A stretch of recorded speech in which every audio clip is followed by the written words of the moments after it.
로마서 1장 8절에서 15절 말씀. 먼저 내가 예수 그리스도로 말미암아 너희 모든 사람에 관하여 내 하나님께 감사함은 너희 믿음이 온 세상에 전파됨이로다. 내가 그의 아들의 복음 안에서 내 심령으로 섬기는 하나님이 나의 증인이 되시거니와 항상 내 기도에 쉬지 않고 너희를 말하며 어떻게 하든지 이제 하나님의 뜻 안에서 너희에게로 나아갈 좋은 길 얻기를 구하노라.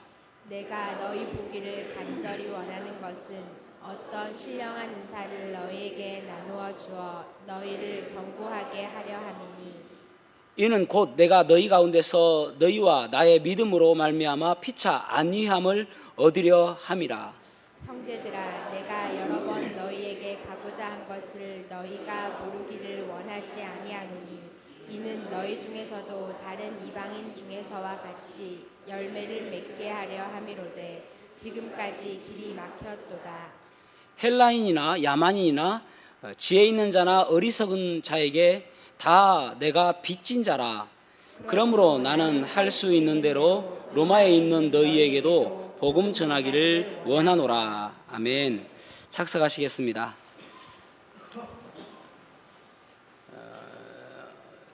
이러한 이야기가 있습니다. 아카케비치라는 러시아에 사는 한 노인이 있었는데요. 그에게 어떤 사람이 물어봤습니다. 당신의 소원은 무엇입니까? 그러자 이 아카케비치라는 사람이 뭐라고 이야기하냐면은 내 소원은 이 추운 겨울날 입을 수 있는 따뜻한 고급 외투를 갖는 것이 내 평생 소원입니다라고 이야기를 했습니다. 그리고 나서 이 사람이 평생 돈을 모아서 아주 값비싼 외투를 구입했습니다. 그 외투를 구입했을 때 너무나도 기분 좋았어요. 왜냐하면 평생 소원이었거든요. 그래서 오는 길에 너무 기분 좋게 오고 있는데 강도를 만난 거예요. 그래서 그 외투를 빼앗기고 말았습니다. 집에 왔는데 얼마나 억울합니까? 평생 모은 돈으로 구입한 것인데요.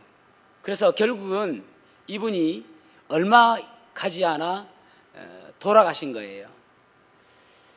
이 외투를 강탈당한 것이 아니라 스스로 성공을 강탈당한 것이고 또 행복을 강탈당한 것이나 진배였기 때문에 시리에 빠진 것입니다. 여러분, 우리의 소원은 무엇입니까? 여러분의 소원은 무엇입니까? 예전에 수원중앙침례교회 김장한 목사님이라고 계시는데 그분이 극동방송 이사장님이십니다. 이 교회가 원래 있는 그곳에 바로 나오면은 앞에 나이트클럽이 있었다고 합니다.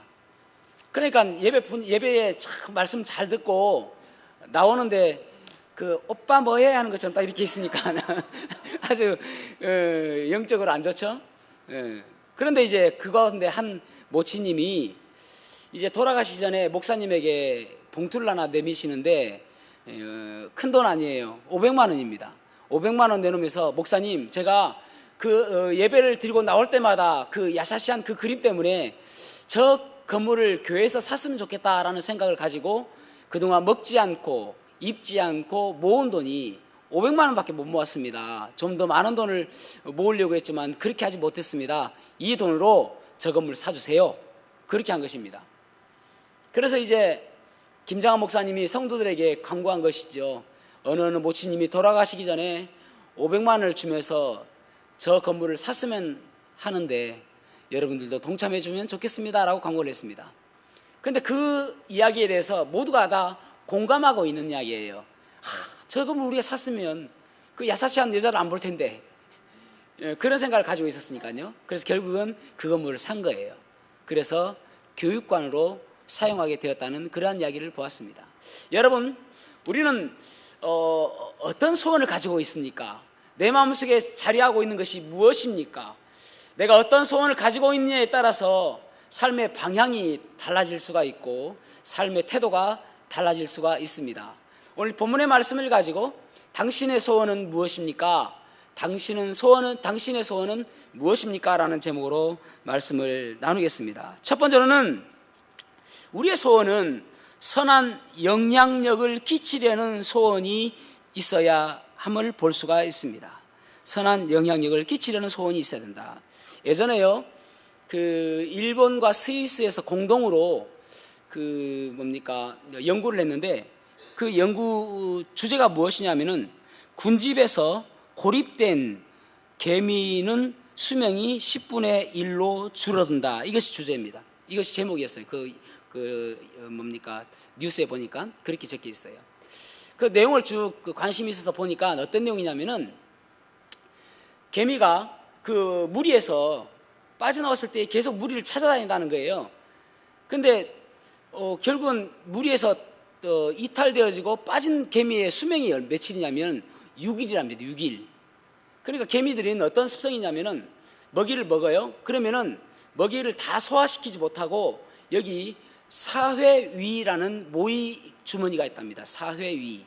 그러니까 이 사회위에 모이 주머니를 딱 놔뒀다가 이제 배고픈 친구를 만나잖아요. 그럼 배고픈 친구가 수염으로 목을 떠떠떠 간지르면은 쑥 톡톡 토한대요. 그럼 그것을 나눠 먹는다는 거예요.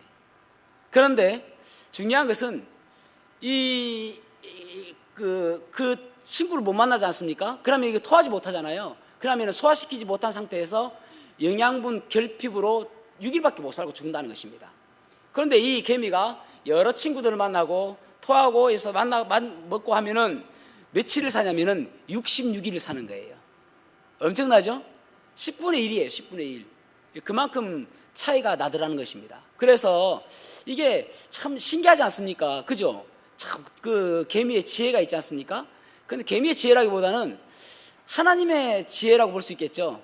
하나님의 놀라운 능력이라고 할 수 있죠. 뭐랄까요? 그 하나님께서 디자인하신 것이니까요. 그런데 이제 또 어떤 연구를 해보냐면은, 그러면 사람은 어떠냐는, 사람도 동일하게 나이가 들수록 외로워질 때에 14%의 그 뭡니까 죽음이 더 빨리 온다는 거예요. 그러니까 외로움이 외로울수록. 그래서 여러분, 우리가 정말 주의 깊게 봐야 될 것은 무엇이냐면은 뚱뚱해지는 게 문제가 아니에요.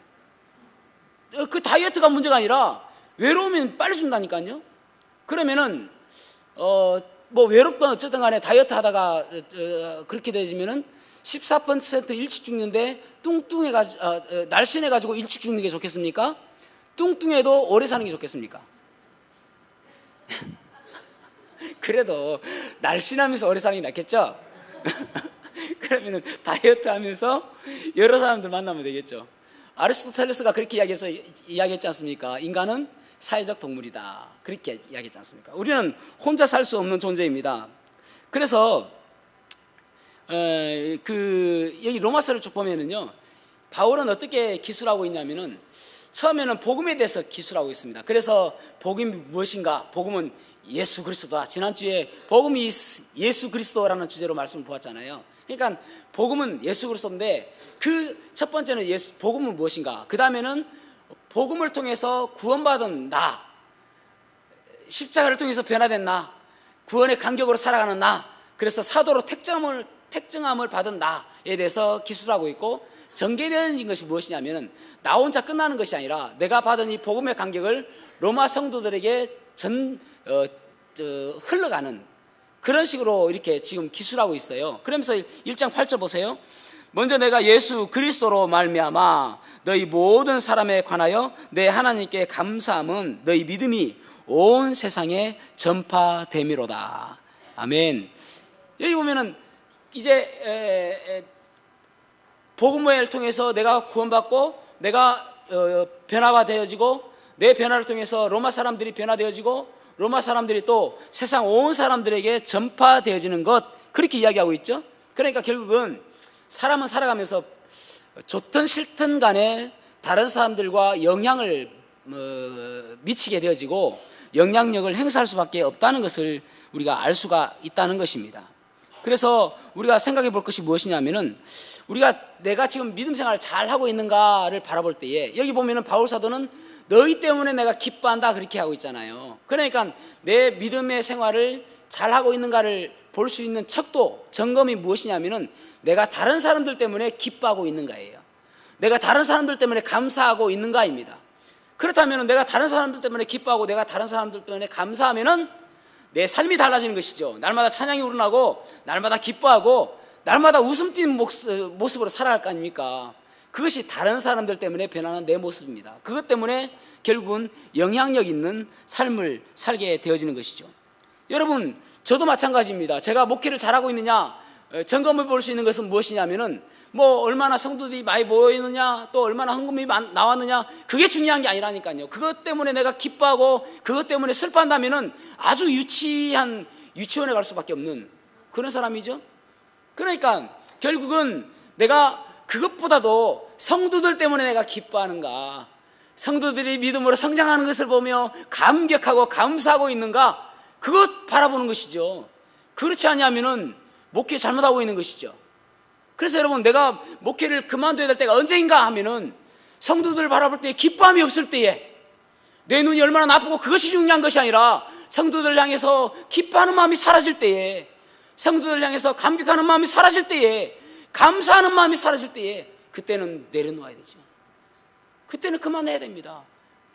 그러니까 날마다 나를 점검해 볼 수 있는 것이 무엇이냐면은 내가 성도들 때문에 기뻐하고 있느냐, 그것을 바라볼 때에 내가 내 지금 목회를 바로 가고 있는지를 알 수가 있는 것이죠. 사랑하는 성도 여러분, 저는 이것이 저의 다짐입니다. 뭐 다른 사람들에게 맞춰서 하는 게 아니고요, 성도들 향한 제 감격하는 마음, 지금까지는 제가 너무나도 감사하는 마음을 살아가고 있잖아요. 그래서 지금 목회하고 있는 것입니다. 연말 요즘에 보면은 이제 기부금 영수증을 지금 발부해서 드리고 있죠. 근데 기부금 영수증 여러분들은 싫어하실지 모르겠지만은 저는 모든 분들의 그 기부금 헌금 내역을 다 볼 수가 있습니다.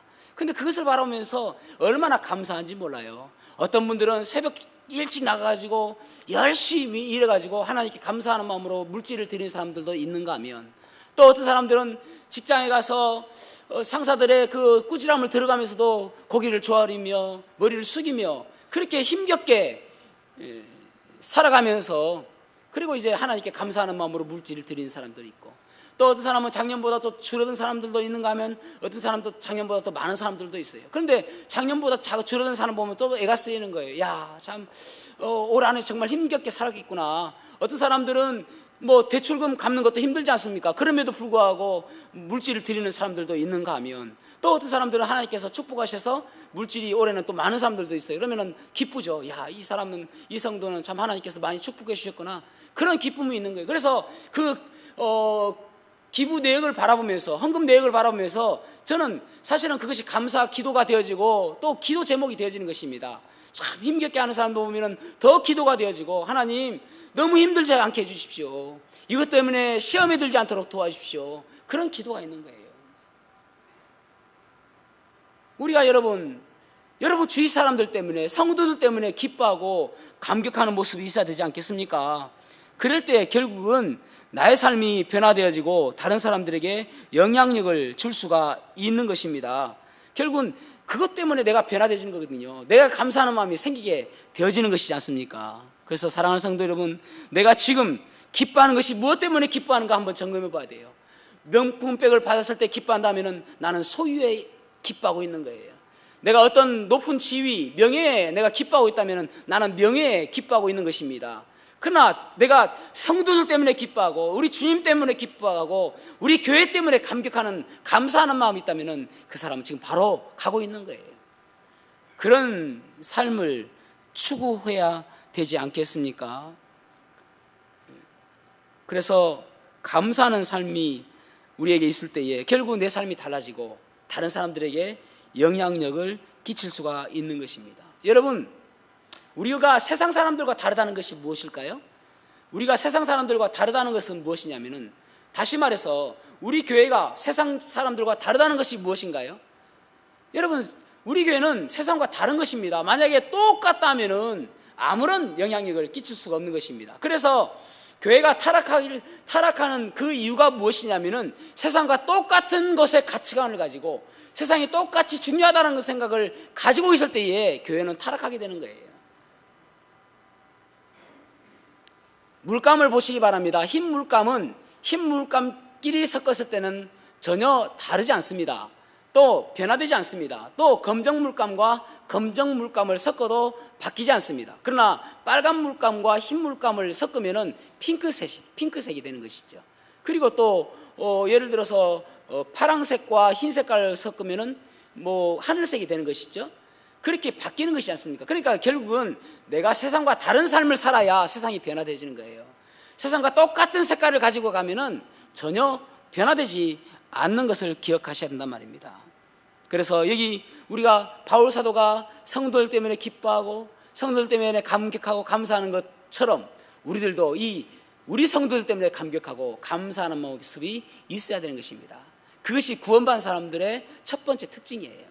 오순절 그 성령이 임하고 나서 초대교회 성도들이 어떻게 변했습니까? 그들은 그들의 재산을 팔아가지고 가난한 사람들에게 나누어주고, 그리고 날마다 성전에 모이기를 힘쓰며, 그리고 날마다 모여서 떡을 떼며, 그리고 예배를 드렸잖아요. 그런 모습이 초대교회 성도들의 모습입니다. 그게 세상 사람들과 다른 모습이죠. 그러니까 우리의 삶 속에서 정말 다른 모습으로 살아감으로 인하여 세상 사람들에게 좋은 영향력을 끼치는, 다시 이야기하면 선한 영향력을 끼치는 그러한 성도가 되었으면 좋겠습니다. 어떤 여성단체에서 그러한 공고를 냈습니다. 미스터 모범 남성을 뽑습니다. 미스터 모범 남성을 추천해 주세요. 그러니까 여러 사람들이 미스터 모범 남성이 될 수 있을 만한 사람들을 추천했습니다. 자, 우리 교회에서 그렇게 한다면은 이게 뽑기가 너무 어렵겠죠. 너무 많이 나와가지고. 그런데 이제 보니까 한 사람이 좀 뭐랄까요, 특출나게 모범적인 거예요. 그 사람이 뭐라고 적어놨냐면은, 저는 술과 담배를 하지 않습니다. 그리고 문란한 성생활도 하지 않습니다. 그리고 저는 아침에 항상 일찍 일어나고 규칙적인 것이 제 몸에 배었습니다. 그리고 예를 들어서 게임이나 또 영화 보는 것도 저는 자제하고 있습니다. 왜냐하면 시간 낭비거든요. 일하는 생활을 제가 7년 동안이나 했습니다. 그리고 주일만 되면은 저는 예배를 드립니다. 이러한 생활을 7년이나 했습니다. 그렇게 하는 거예요. 그래서 야, 진짜 이 사람 모범적이다. 또 있어요. 여자를 때리지 않는데요. 야, 이 사람 모범적이다 해가지고 전화를, 거기에 적혀있는 그 자기 소개서에 있는 전화를 딱 전화했어요. 여보세요 하니까 거기서 들려오는 소리가, 네, 김해 교도소입니다. 이분은 좀 약하네요. 일부는 빵 터졌는데. 예. 여러분, 우리는 억지로 무엇을 하는 게 아니잖아요. 구원받은 사람들의 마땅한 모습이 무엇이냐면은, 내가 주님께로부터 구원받았기 때문에 감격하는 마음으로 내 주위 사람들을 사랑하고, 내 주위 사람 때문에 기뻐하고, 내 주위 사람 때문에 감사하는 모습이 있어야 될 줄로 믿습니다. 그것이 바로 선한 영향력을 끼칠 수 있는 그러한 모습입니다. 두 번째로는 어떤 소원을 꿈꿔야 되냐면은, 오직 복음으로 사람을 세우고자 하는 소원이 있어야 됩니다. 다시 한번요. 오직 복음으로 사람을 세우고자 하는 소원이 있어야 됩니다. 자, 1장 8절 말씀을 다시 한번 같이 읽어보겠습니다. 시작.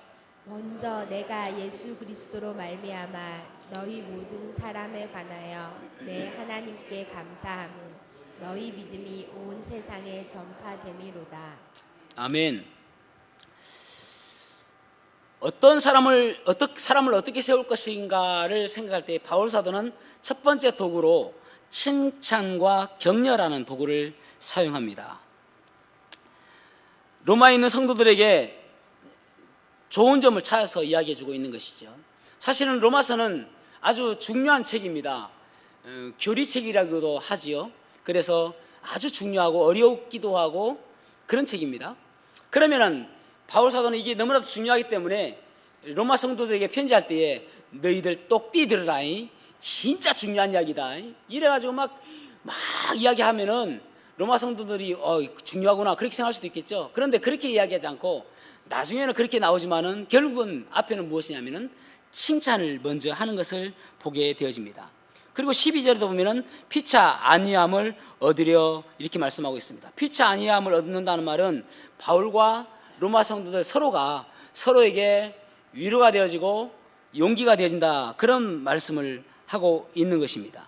그러면서 9절에 보면은 내가 그의 아들의 복음 안에서 내 심령으로 섬기는 하나님이 나의 증인이 되시거니와 항상 내 기도에 쉬지 않고 너희를 말하며.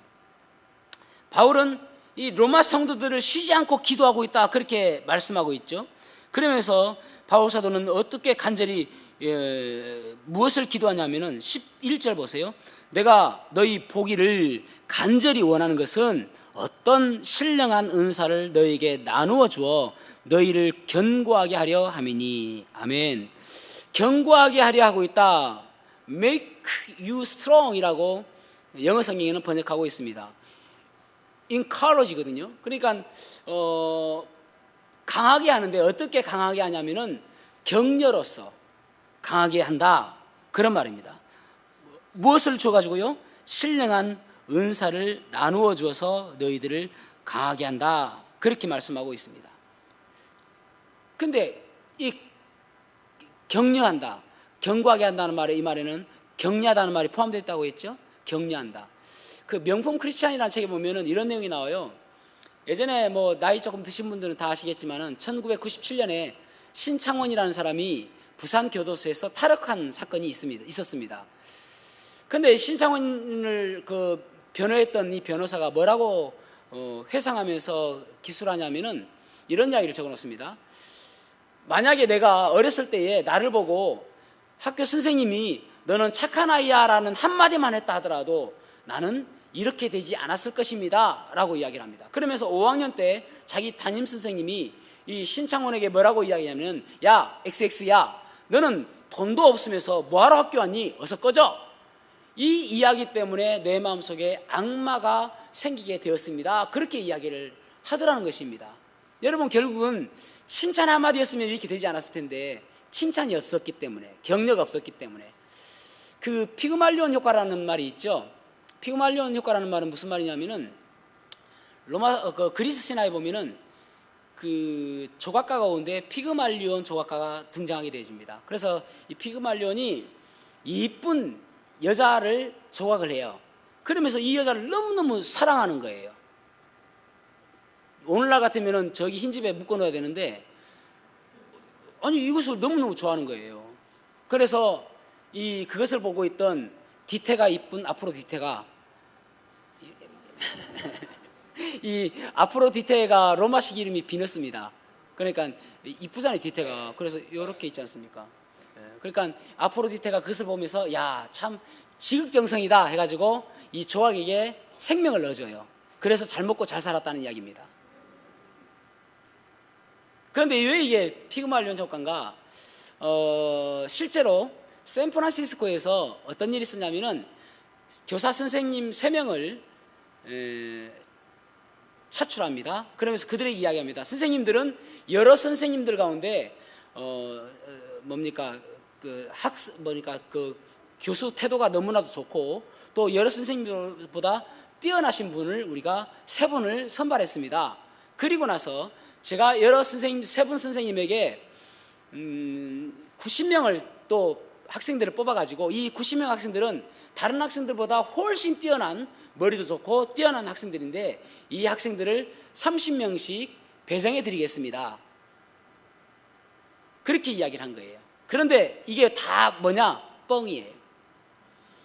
선생님들도 그냥 ABC 순서 중에서 뽑은 것이고 학생들도 다 평범한 아이들 가운데 대충 뽑은 거예요. 그런데 선생님들은 뭐라고 생각하냐면은, 아, 나는 좀 똑똑한 선생님이었구나 착각하게 되는 것이죠. 그리고 또 아이들도 보면서 쟤들도 좀 똑똑한 아이들이구나. 그래서 가르쳐 보니까 얼마 되지 않아서 보통 아이들보다 20% 내지 30%의 학습 능률이 더 오르더라는 것입니다. 이게 피그말리온 효과예요. 저는 여러분들이 저를 이뻐해 준 거 알고 있습니다. 그래서 제가 잘하고 있잖아요. 피그말리온 효과입니다.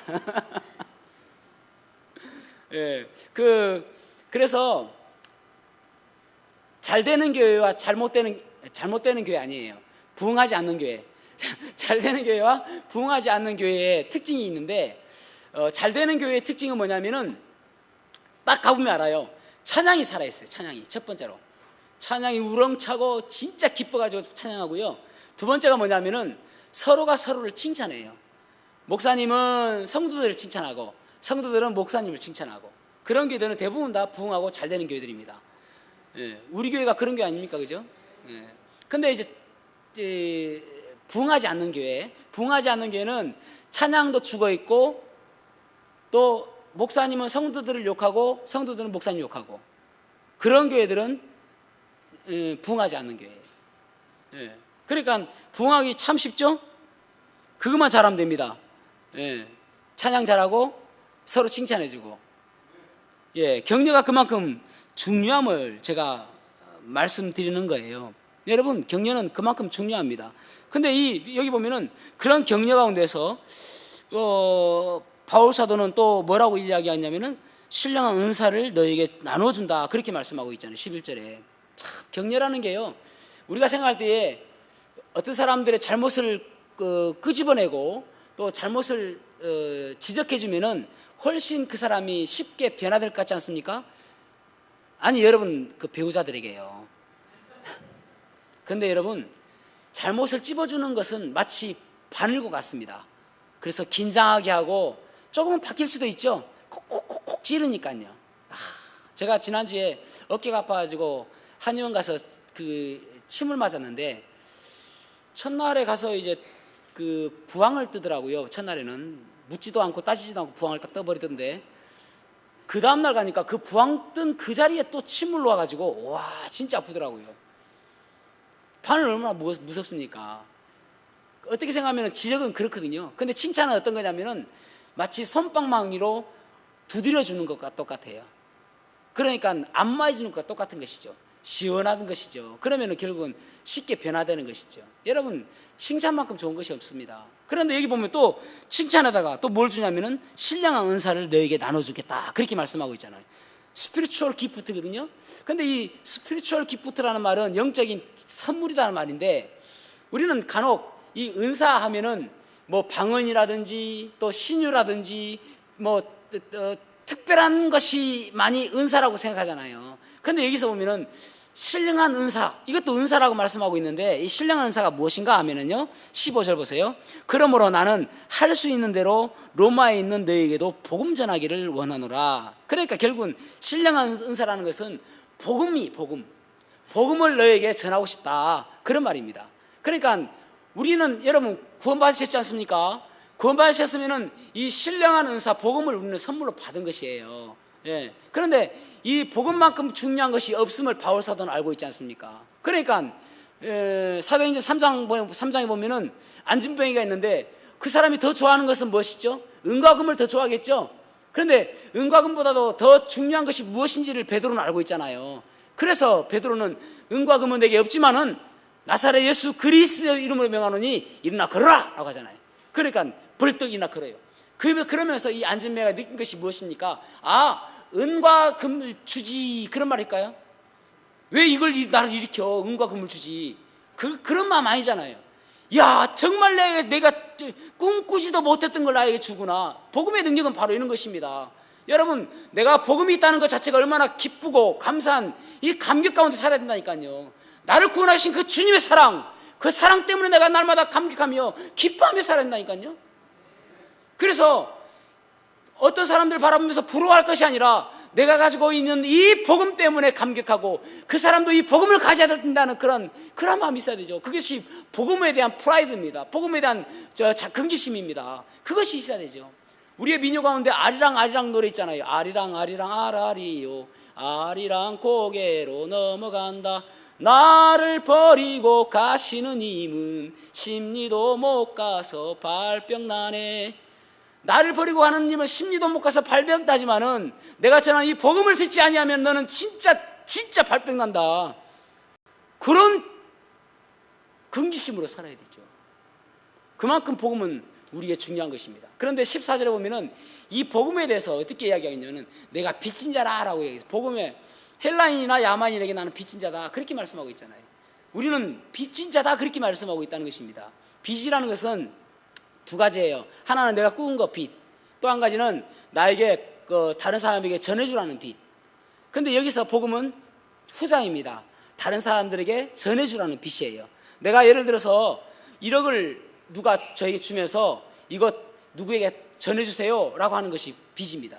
그 빚을 다 갚기 전까지는 나는 빚쟁이에요. 바울 사도는 죽을 때까지 빚쟁이의 부채의식으로 살았단 말이에요. 영적인 부채의식, 빚진 자로서의 삶. 그러니까 우리가 이 복음만이 그 사람을 세울 수 있고, 이 복음을 전해야만이 내가 빚을 갚는다는 마음으로 복음 전하는 거예요.